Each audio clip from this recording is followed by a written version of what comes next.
Megan Van Petten with Esports Trade Association, and a big welcome to Caleb Smith. Welcome to the show, Caleb. How are you? I'm doing great. How about yourself? I'm doing well. Thank you for joining. Absolutely. Thanks so much for having me on. What a great look you have. I'm feeling like I might need to spruce things up a little. Yeah, well, you may not be able to see, but we have the LED lights there in the back to help spice things up. Nice, cool look here. Also, your video quality looks good. Your audio quality sounds good. Well, this is Lighting a is nice. streaming setup, so I'd hope so. That's great. And I also hear activity in the background. Do you have some training classes going on now? We do. So, right, currently there's a Fortnite workshop happening, but we do have multiple different workshops that happen throughout the week here. So, some are based towards the younger crowd, such as Fortnite, Overwatch, Minecraft, and the others are more for the older crowd, such as Apex Legends or League of Legends, those type of games. So, something for everyone that we have going on here. Well, one of the things that really excited me when we talked, and it's so great to have you as a member of the Esports Trade Association, is that, with COVID, you thought out of the box, and here you have a Lan Center, and it's like, what do you do now? Are people still coming to the Lan Center? And I love that you guys created these classes. Oh, yeah, absolutely. And I mean, the thing is with it, we opened October 23rd, so we never knew what it was like to be open before, like pre-COVID. And so when we opened, it was like we just started brand new. So it may have been lots of people coming in, may not have been. The main thing we noticed was that people needed a reason to actually come here. I get it. I get it. What about the wireless 6? What's going on with that? The higher speed? Higher speed. So that has a little bit depending on who the people are. And I know a lot of teams that they like to come and train here and play in different matches because of that. Now, Google Fiber is actually very popular in this area. So Raleigh, Cary, Morrisville. And so because most people have that, they don't actually need to go somewhere. And so that's why, like I said, people need a reason to go. Well, then the only reason is because it's better to be right next to your teammates while playing. Exactly. So then but if they're just playing at home solo by themselves, the people will say, oh yeah, I wanted to get out of the house. So they'll come there for a couple hours, but it hasn't been a set in stone, gonna pay the bills off of, you know, people just coming in and playing. You have to offer something such as a workshop or a youth team to play for or some type of camp. So what you're saying is the bandwidth doesn't affect the play. You need to add more. Correct. And it depends on how competitive a player is. For instance, we have one Madden player who's trying to go pro, and he says that he plays better when he comes here. So for him, that's his reason why. And then most people here that, have their own setups, their setups are custom built to their liking and how they wanted it to be. And so therefore their own PC at home is better to play on. And then what like argument like there is, with the U team, I said, okay, great. You have an awesome PC setup at home, but when you go to Atlanta, I said, you're not playing in the LCS. You just like, so the thing is, most of the LAN events, when they actually happen again, they're going to be going to, they're going to be equipment 4 years old, outdated graphics cards, all that stuff. I said, get used to whatever you have to play on. Right, right. So you have some pro players that come. How many can you handle in your facility And at the also, speed that they need to win? so we have 49 stations total, and we have a 1 gig by 1 gig fiber internet. And the thing is, too, is not all the pros come at the same time. For instance, if they play in the open division, in Overwatch, then that'll just be six coming probably like a Saturday when they have a match. If it's a sports game such as FIFA or Madden, there's something called Ultimate Team, which you can play anytime you want to, 24/7. So they come at random times. We also have youth rec teams coming in, and to play out of here. And then just whenever the competitions are, so for instance, if Epic Games have, the FNCS, then the pros like to come in and play from here and that. So it just all depends. Not very rarely will there be, five competitions at once that, we need 30, 40 players in for. I find it fascinating that you guys opened in October. So COVID didn't stop you. So, well, a little bit. COVID delayed our opening. So we were supposed, we thought we were going to be opening back in March, but then the shopping center was late on getting stuff done. Then our internet providing company was late. And then with how the whole COVID was and everything with the rules here, we actually weren't able to open up until October 10th, it was, I believe. And so we opened up October 23rd, after that. So, I mean, it was good that we ended up avoiding, those 6 months that were just businesses shut down and all the closures and everything and that happened. And so, this was in the plans. We signed our lease in August of 2019. So it was, but then the business was in this as set in the space that we were in, and we had to wait for them to move, and there were so many different factors that came in it, and it truly was like a whole pain with everything that happened. But you see now we have the center up and running well, so happy about that. So are you glad that you got into this industry, and who do you look to as I guess a business plan or model to follow in the Lan Center industry? So I am glad I got into it, even though this isn't the best time to own brick and mortar, but that's part of life, the struggles within it. And from looking at it, I looked at gyms for one, and then, other businesses, for instance, like Code Ninjas was one of those where they do lots of things tech related, like coding and PC building, which technically we could do here. But I was like, okay, well, we do gaming. It's like and what we say is like we build character and life skills through productive video gaming here. And then within gyms as well, I like boxing. And then at the boxing gym, the way it works is you can go there and take classes. They also have an option where rent, you can just go and work out whenever you want to, or just in the open time.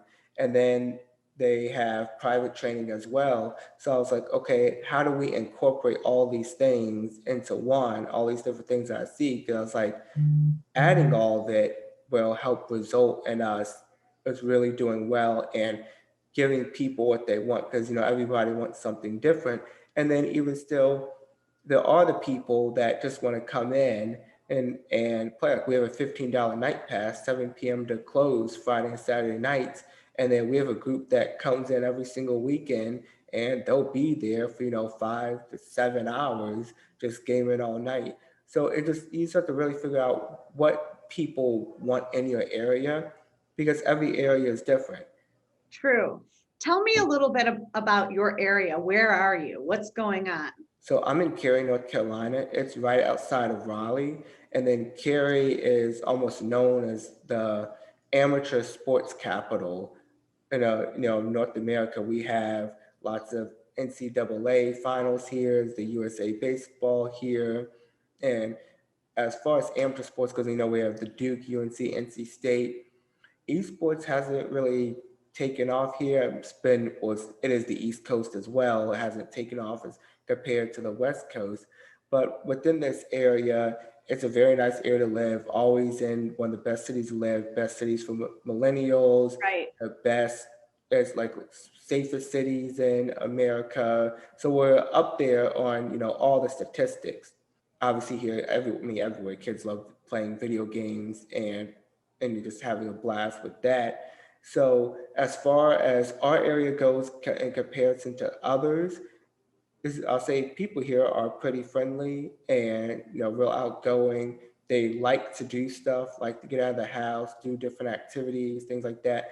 COVID here, a lot of people have been very concerned about it. I went to Springfield, Missouri, back in, I believe it was June or July, and then there was like COVID wasn't even like that big of a deal for most people, and then it was like, but here, I mean, even now, still like it's bad. A lot of people still on lockdown. So I mean, there's been lots of different effects that have occurred. There's still enough people that go out. I mean, as long as you're being safe, taking proper precautions with everything. Obviously, we don't have 200 people in here at one time, so then most people still feel safe and comfortable going out. Parents want their kids out of the house. They talk about how by offering this to them, it promotes good behavior at home because they tell them that if they don't behave, they don't get to go.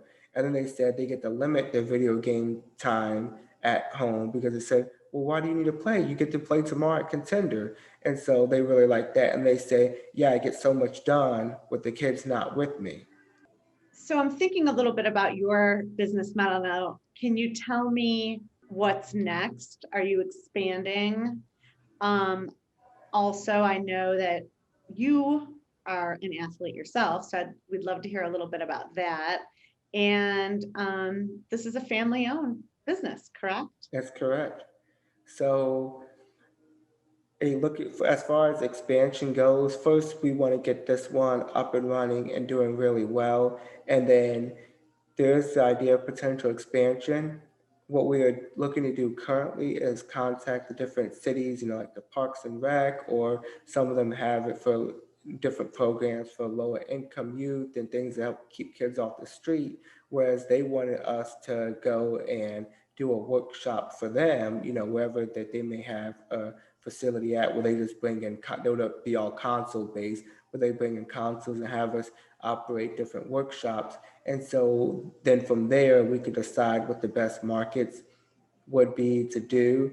And then also, we may expand the current facility that we do have, just depending on what the demand of the market actually is.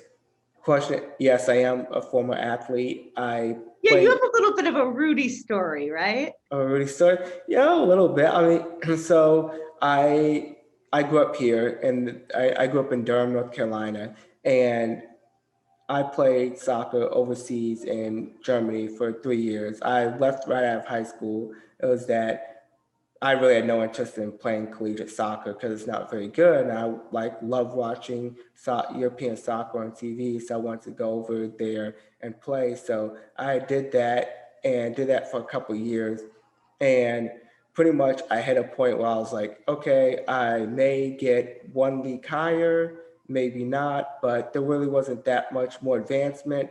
And so my thing was, I was like, well, I'm happy where I am. I'll keep playing at this level. But then an esports opportunity hit me, and I knew that within the industry and how fast it was growing and rising, that it was pretty much that was in August of 2018. So I was like, I have to get, into this industry soon. So there won't be that many opportunities is, come, a year or two from now, or even 5, 10 years when I plan on finish playing. And so pretty much I searched around, found the opportunity to open a Lan Center, and then went on to do that. And that was a long struggle, painful process, but glad to have it open now. Does it help that you were a professional athlete? Are you incorporating coaching into your Land Center and your programs? Yes, we are incorporating coaching. I think it really does help. And because pretty much within what we've done within our teams and the workshops, we just copied the, youth sports model to an extent. The only difference I would really say is that age doesn't matter. There's so much within esports because, I mean, you take a 13-year-old and 18, well, I'm 23, but I mean, the 10-year-old here would absolutely destroy me. But then, and if we go out and run track and field or play basketball, I mean, even if they're more skilled than me, I mean, obviously, because if they're 13 years old, most likely I'm gonna be, bigger, faster, stronger than they are, and have that advantage. And so, and esports isn't as established as traditional sports are, but then it's be able to being parents understand the youth sports model, so being they were able to relate to that when I told them about it, as opposed to trying to say, oh, this whole new brand new thing within esports. And so it really does help, like, of how we plan out the sessions and what we do within it, because we understand the different stages of learning. I mean, obviously the training is different if someone's 8 as opposed to if they're 12, and based on the skill level and what exactly is. So the workshops we do are mostly individual skill based, and then the teams, we focus more on tactical skills within those. And then our teams are very challenging to actually get on. We just started our Overwatch team, and we're going to have them playing in the open division. I believe that starts in March.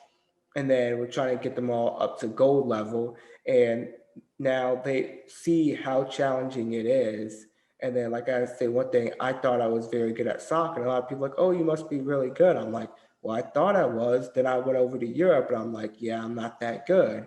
And Mm, so, there's always another level, and until you actually experience it, I mean, you don't know any better. And so then that's a story I like to tell the kids and for them to realize. And our Fortnite coach, who is really good, one of the best players in the area, he absolutely destroys the players. And he says to them, guys, I've only made $1,000 playing the game from 2 years. And they, all talk about Booga making 3 mil. I'm like, that's one person. And he's like, guys are far, far off from that. there's talent, right? Yeah. And then there's practice, practice, practice. And it's a mixture of both, I think. True. So, because I mean, some people have the talent and other people, practice, practice, practice, but you reach a certain cap. And I mean, there are a lot of people out there, no matter, how hard they work and things like that, I mean, they're only going to reach a certain level, as opposed to somebody that has a talent. Like, for instance, people like, you take people like Michael Jordan, Tiger Woods. Yes, they had the natural talent and ability for basketball, golf, whatever sport might be. Now they did put in the work. Like, I have to give them credit on that. But what a lot of people don't realize is, like, your talent does have an effect. I mean, you're not gonna play basketball like Michael Jordan, most likely, but what you can take is, that competitive nature, mental drive, and all that, and translate that into something else that you do. Because we see a lot of, for instance, Phil Knight, the founder of Nike, he was saying in his book, Shoe Dog, that he wanted to be a professional track runner. Well, he only got to the collegiate level, and I mean, that was as far as his natural talent took him. But then he had that competitive nature, that, work real hard type mentality, and he was able to take that and translate that to the business world to create Nike. Well, you have done a lot in your career, and here you are. Yeah. Um, what an accomplished man. It's so great to have you as a member. Why did you decide to join the Esports Trade Association? Well, I first did I believe it was like the free meetup, so it's welcome for anyone to join in. And then I think I scheduled probably about 4 or 5, phone calls, Zoom calls from that. And I saw it was very valuable, just from the people that I met and that were on it. And I was thinking, well, I met all these great people, and then to become a member of something, we could, directly email someone on the board. What we do here is mostly local, but people have connections all over, or if Right. they look to branch out or do an event here, you never know what opportunity might come. And then the price is very reasonable. So I was like, might as well do it. And I was like, at the end of the day, if you hate it, just got to cancel it. So I was like, have at it. And I do enjoy being a member. And then, the members coffee, did enjoy that meeting this morning. I think that's going to be a nice monthly tradition. No matter what, it's really cool to connect with new and friends that you know. Oh, So, absolutely. And you never know who you'll meet. I mean, right. I went to an event one time just because one of my friends was like, I'm going here. I'm like, okay, guess I'll go, because he said he was going. And then all of a sudden I end up meeting, great person, talking a lot about the industry, things like that. So I mean, you just never know. And I didn't even go there with the intent of meeting anybody. I was like, okay, go there, see, what happens. Mhm. And then, very glad. I'm just that person, guys like this said, oh, get a stick, test see how deep the water is. I was like, oh no, just dive in head first, which sometimes it's good and sometimes it's bad. So far, the pros have outweighed the cons of me doing that. So I'll stick with it for now. Really, it's been a pleasure having you. I know we talked a little bit about having you and your dad on the show. So tell me why we decided to have you. Because I thought it was so great that you guys own this business together. And isn't your grandfather part of it too? Isn't it No, three no, no. generations? So he actually, well, he had wanted to do stuff sports, but he passed away, before like we had started it a few years beforehand. But Sorry. he and my dad had started business together. They did some mostly real estate is what they had did, and then my dad continued that on. I did sort of ish a little bit, wasn't really my thing a whole lot. But all those life lessons and experiences, very helpful, in the understanding business and you know just different skills within that you might learn. Yeah. You have a lot to say. I would imagine you're a great coach. Oh, well, I coached soccer just at the high school I had went to. I just went back and volunteered there, and the kids, coaches, parents all said I was. So, So what are some tips that you might share about coaching? What makes a good coach? what makes a good coach? So, a lot of people think coaching is just teaching the skills, which yes, obviously you do want to be teaching, the skills of the game and being able to see things that other coaches can't. But what's even more important in that, what I actually see is left out in coaching, and the main reason why is because most people haven't actually mastered it themselves. But within teaching the kids, because they talk about, oh yeah, the integrity, positivity, teamwork, all those traits. But one thing that I've seen so many leave out is the mental side of the game. And that's what any top athlete, look at Serena Williams, A Rod, Derek Jeter. I mean, they all have mastered, that mental side of the game and truly understand and grasp the concepts that, it's not always going to go the way you want it to, and the willingness to persevere and push through things is, and that's the main thing, because they did a survey. I'm trying to remember what study it was, but they asked world class and Olympian athletes what percentage of the game was mental, and the lowest anyone said was 90%. Oh my And gosh. yeah, and they credit. I mean, if you ask me, I'd probably say around 95% of the game is mental. Tell me more about that. So if it's 95%, what does it take?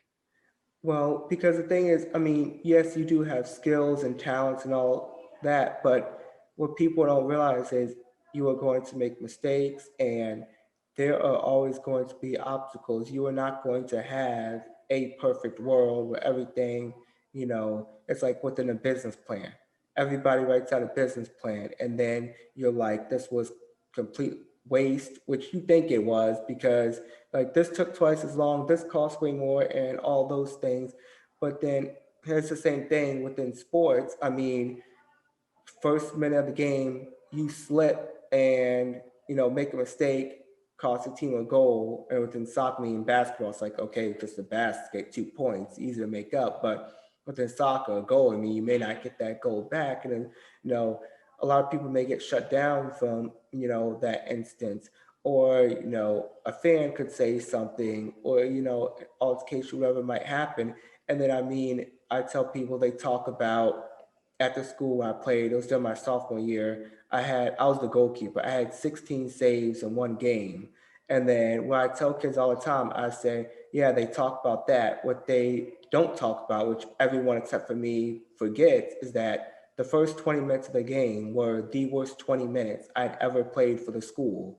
They were just terrible. I mean, I made three mistakes where I should have gotten scored on, got scored on once by it. And then I was mentally checked out of the game for those first 20 minutes.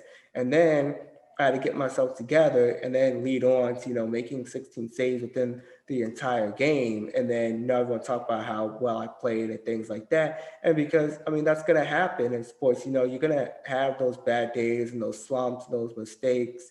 But it's just about being able to push through that. And now I do boxing, just for the fun of it. And then I really see it within that. That is, mental as far as the toughness within it, and then mental as far as within how you have to think psychologically and be smart. And a lot, even in business, it's all mental and like, the willingness to persevere. And people I know that start businesses, the businesses closed down after a year, but they closed, mentally after 2 months of being in it because, it's so hard. And that's one thing, I always try to stress to people and tell them. And, a lot of kids don't like it. Some parents like that, tell the kids it. Some parents don't like that, tell them whether it be, sports, gaming. I tell them it's not easy. I tell them what it takes, the sacrifices that you have to make. And, most of them hate to hear that. I'm like, that's the way it is. I'm going to be straight up honest, with you and all of it. So you were saying that first 20 minutes of the game, how do you go from 20 minutes? I mean, that's a long time to not have your head in the game. How do you get in the game then when you're just so out of the game? I'm not exactly sure of how. There was just some shit, some trigger, that happened at the time. And then it was just that I realized, I was like, "Eek, okay." I was like, well, you can keep playing that poorly and everything else, or you can forget about what has just happened and, improve and, actually do something here. And so, it was mostly the second option that I had chose. And, the main thing I like to do within was with variables. And I know a lot of coaches, they like the workouts and training sessions to be planned out, structured, and then proper rest and recovery. I got that, the fact of why they wanted that done, but at the same time, I didn't like the fact that I said sports is not a perfect world. Things that happen. You may all of a sudden your body may wake up super sore on a game day, or you never know really what could happen. There could be a family emergency where you may only get 3 hours of sleep, and it's all that stuff. You have to be, physically and mentally prepared for it to happen. One of the things I love about this industry is the acceptance of coaching. I personally have had a success career, life, all sorts of different coaches through my life to this very day. And it's different coaches at different times. That's what helps me um, with my mind check, my mindset, my, me staying in lane. And I love that about this industry. I love that most everyone has been coached and is a coach, Oh, most definitely. And it's very challenging to get places without a coach. right? And the coach may be, the YouTubers like I like Patrick Bet David, Tim Grover. He was a trainer of Michael Jordan, Kobe Bryant. He really helped me advance my mental game. And, just the other people that, might see on YouTube, like the actual ones that were successful and did something, not the fake people. But and then some are actually little people and things like that. And then, my sister, she had went on a full ride to the Citadel for volleyball. I played soccer overseas. And then my dad, he was a three-sport athlete. He went to the United States Naval Academy, did football, boxing, and ran track there. And then people was like, oh, success just runs in the family. I'm just like, well, yes and no, but it was more so the lessons and disciplines that were passed down through life. And that's really what helps shape people. And then people say to me all the time, like, I feel bad for your kids. And I told my dad that. He said, yeah, people said that to him too. And they said that to his dad. So, I mean, I think it's just the what thing was like, well, yeah, they may for maybe for the first, 15 years of their life, but then, now very thankful for that. I always wondered what it was like to be the coach's kid, you know? Well, it depends on the coach. I think That's true. coaches that spoiled their kids, and then others that were hard on their kids, and some that just treated them the same. So it just all depends. Yeah, good answer. What a great job. What an incredible generational story of coaching and legacy and life lessons and entrepreneurship and working together as a family. It's really great to have you part of our community. Did you have any parting words for us? Any parting words? So the main thing, just the motto I live by my life, well, going back to the Nike thing, but just do it, go out there. I mean, and looking back at life, say, will I regret this or anything like that? And I mean, I just want to, live life with no regrets and go at it, because I did was I looked up the 40 regrets from 40-year-olds, 30 regrets from 30-year-olds, and there's other regrets of older people. And then they say things like, I wish I would have learned another language. Well, I speak fluent German. Like, I wish I would have, who traveled this place.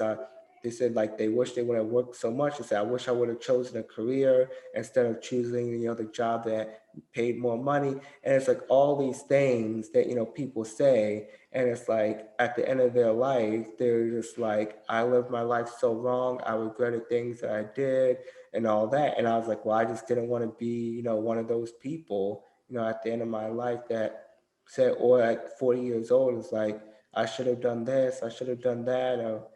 So, what would you tell people thinking about getting into esports as a business owner? As a business owner. Yeah. Okay.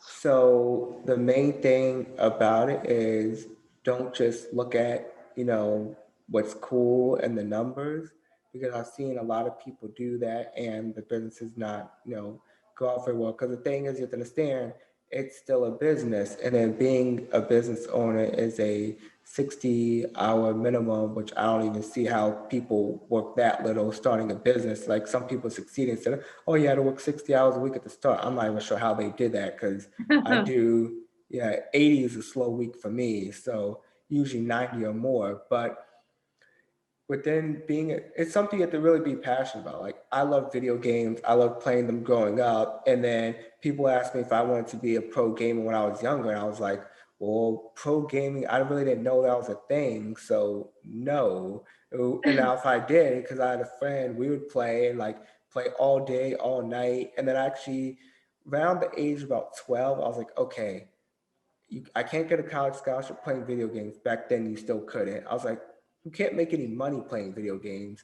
Now, I didn't know you actually could, but not nowhere near what it's like now. And so I was like, okay, well, I'm going to go with what's actually going to, you know, get a college scholarship or actually make money. And so that was within sports. But the thing is about being a business owner, I mean, you're still running a business, you're still working long hours. And unless if, it's not like it's investing, because if it's investing, like, oh, I want to invest in the industry, I see where it's going. I mean, that's one thing.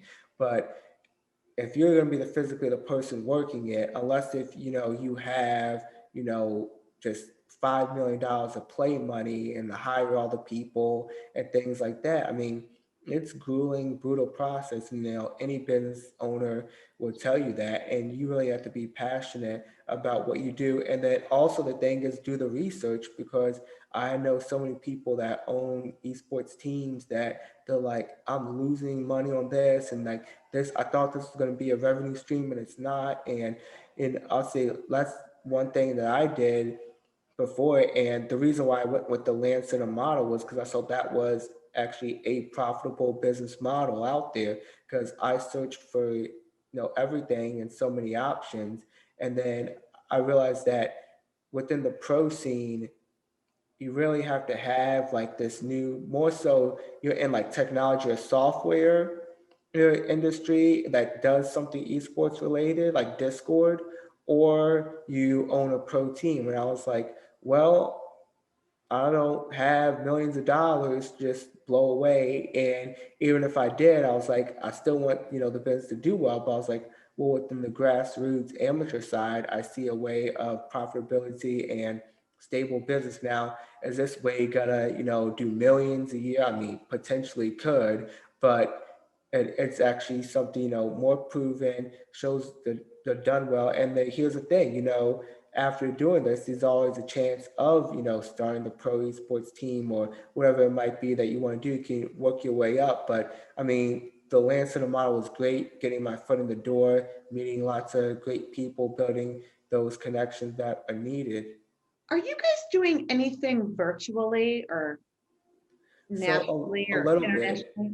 Okay. most of the people that do our things are local here, and so we have realms in Minecraft, but we're working on getting a server set up for Minecraft.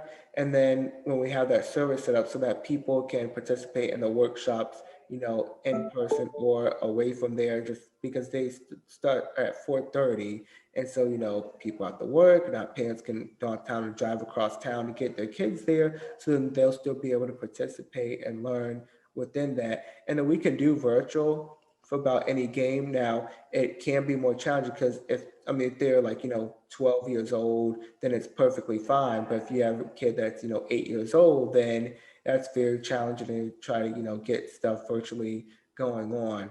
A lot of times, like our youth teams, they'll just be like, oh yeah, we want to play from our house today or something. And so I'm like, okay, that's fine. It doesn't really matter. Like they prefer to come to the center. Something like, oh, I have a bunch of homework, got this stuff going on.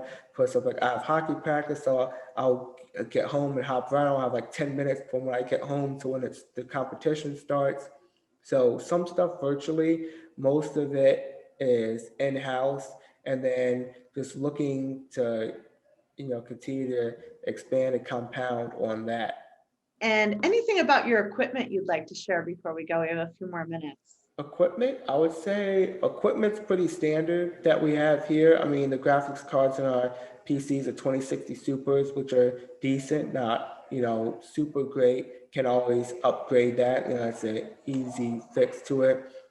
I love having a server so that I update one PC in the morning and everything saves to that. And I don't have to go through and individually update, 30 PCs every morning.